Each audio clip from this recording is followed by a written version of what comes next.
Good afternoon, everybody. Big Mike back here with you once again. Welcome back to Big Mike Talks. And today, I'm going to be doing something a little bit different. I'm obviously taking a break from watching the wrestling for a little bit, as it's my birthday week. So, happy birthdays in the chat. Obviously, it's not until Saturday. But I wanted to do this video for a while. And it's ways to improve AEW. Now, this isn't me yelling to Tony Khan saying, "Oh, you gotta do this to make it better." This is me collecting my thoughts and putting it on a video. I did do this for WWE like 2 years ago. Now I'm gonna give AEW a chance. So, I got my top 10 here. At number 10, don't sign Shane McMahon.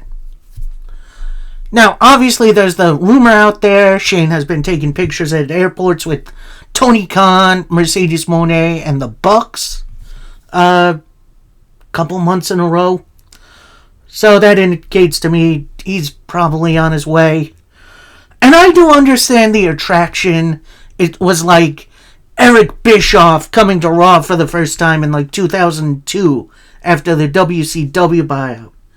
It's something that we'd never thought we'd see in our lives, but it's not the same thing to me.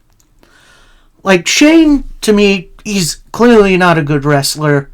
His work punches are worse than that one Dark Order dweeb on the first episode of Dynamite. His creative is more misses than hits. You got Raw Underground, which I know was during the pandemic, and it was, throwing shit at the wall to see what sticks. That clearly didn't.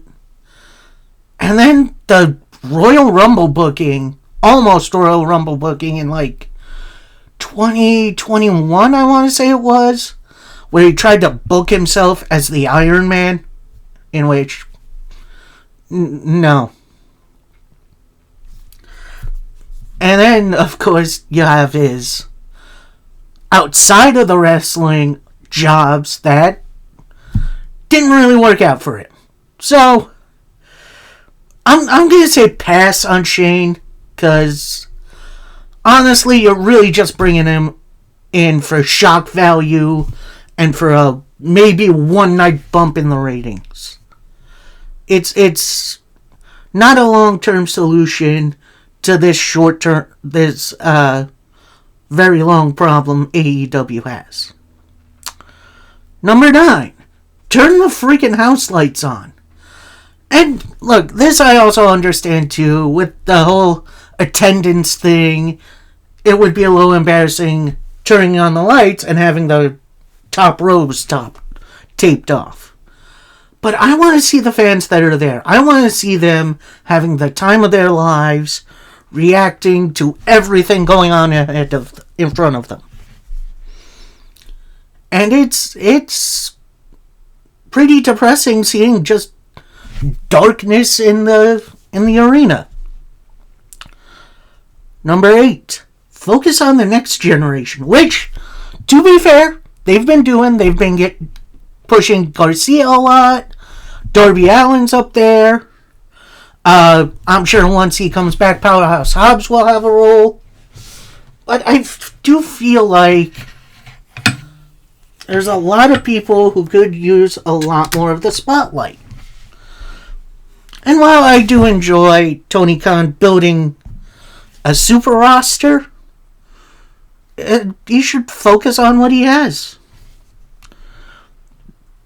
Number 7, bring back the unique stages.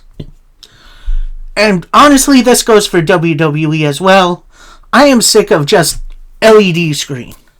I know it's probably easier to transport and set up, which I have no issue with. I miss stuff like the original Double or Nothing, where you actually have giant poker chips around the place. At Bash at the Beach. Summer Sizzler or whatever it was called, and you actually had sand and pool toys and stuff on the stage. It was unique. It was cool. It was good. Now it's just LEDs, which I don't know. There's no personality to them. And I know what a lot of you guys are going to say. You don't watch the wrestling for the stage. You watch it for the wrestling. I do agree. But I'd like to see it a little more unique. So that was number 7. Number 6, separate ROH. Now, personally, I am a fan of Ring of Honor. I did get in a little late with the previous to Tony Khan regime. But I do like what Ring of Honor brings to the table. I am happy they're still around. But for God's sakes, I do not need to see every ROH champion, besides Athena for whatever reason, on AEW TV. Build them up on Ring of Honor. Make Ring of Honor feel a little bit more important. And actually build up to the pay-per-views on Ring of Honor. Although that's going to be something that I tackle in a little bit. Number 5, consolidate the titles. Now, there are certain titles that are just fine. You got the AEW title, that's the big one. You got the women's title, which I'm okay with.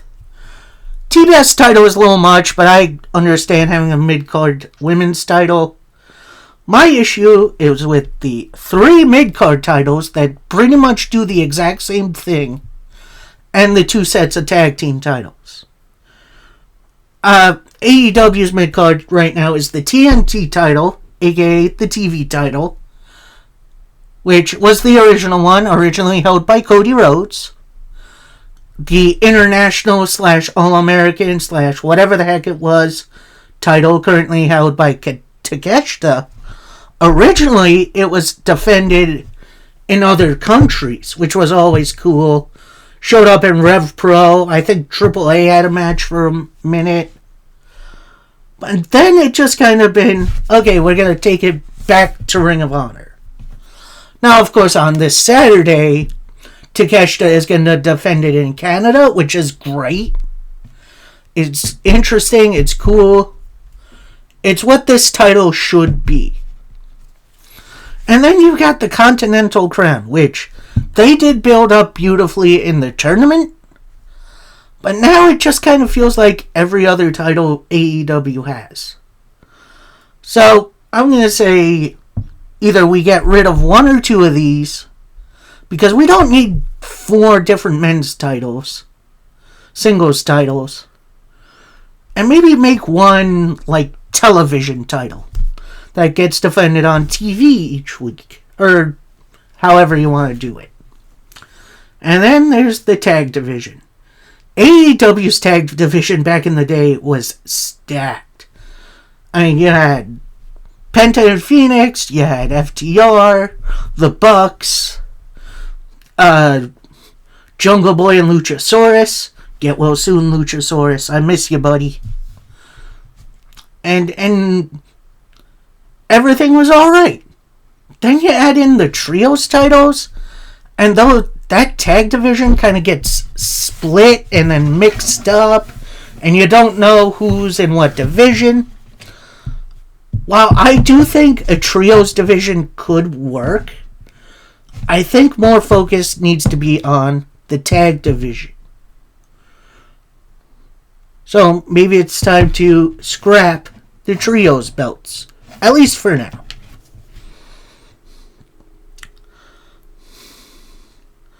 Number 4, focus on the talent you already have.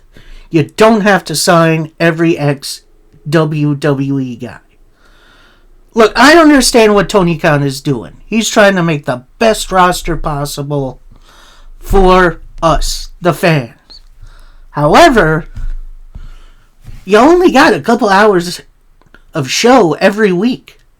You can't get everybody on, so Maybe leave guys like...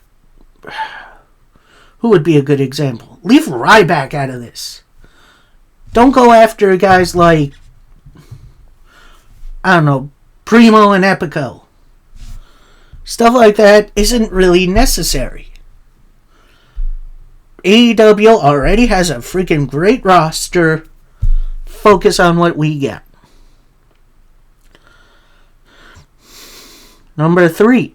Focus on more in-depth storytelling for the mid-card. Now, obviously, not every story has to be this big epic, but I do feel like the mid-card, which is like, TNT division, tag division, whatever, they feel like they're lacking a little bit in storytelling wise. And I don't think that's all Tony Khan's fault, but I do feel like he's taking on a load all by himself, having to create 5+ hours of content every week, and then you got pay-per-view weeks. It's a lot for one man to handle. So my solution for this, let's get TV writer and a small creative team together and figure out what works from there. I do feel like it could work, and maybe elevate the mid-card a little bit. Number 2, focus more on the tag division. Young Bucks have been a little stingy with their title defenses, and like I said, AEW has a great tag division, including with young guys like Top Flight, Private Party, The Acclaimed. Yes, I do still like The Acclaimed. And then potentially, once Mark Davis gets healthy, you got him and Kyle Fletcher. Aussie Open coming back? Heck yes. And then you got like grizzled young veterans. You got AEW's tag division is absolutely stacked. But I feel like they could be used a bit more efficiently. And this is my numero uno. Invest more time and effort into advertising. The only times I've ever seen AEW do any sort of advertising is Tony Khan hyping up his own show on Twitter, which, no offense, that's great. That's using the stage you were given. And then just showing ads for next week on on TNT, TBS. I think if AEW truly wants to grow, I think you need to do better advertising. And I think one example would be this. So, I think it was a couple months ago now, I went to a Met game, see them finally do their magic, and I passed by Arthur Ashe. The next week was going to be Grand Slam, which I'm always hyped for.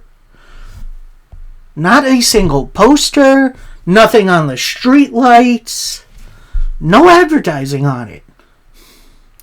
And while a few talents did go on like Boomer and Carton and Hot Ones that week, there needs to be more investment in the advertising, which I think would greatly help the attendance / viewership problems AEW are having right now. So, that's all from me. I hope you guys enjoyed. Let me know down in the comments how you would like to Tony Khan to handle some of these fixes. Let me know if I'm totally wrong about Shane McMahon. And until next time, happy wrestling, everybody. Peace.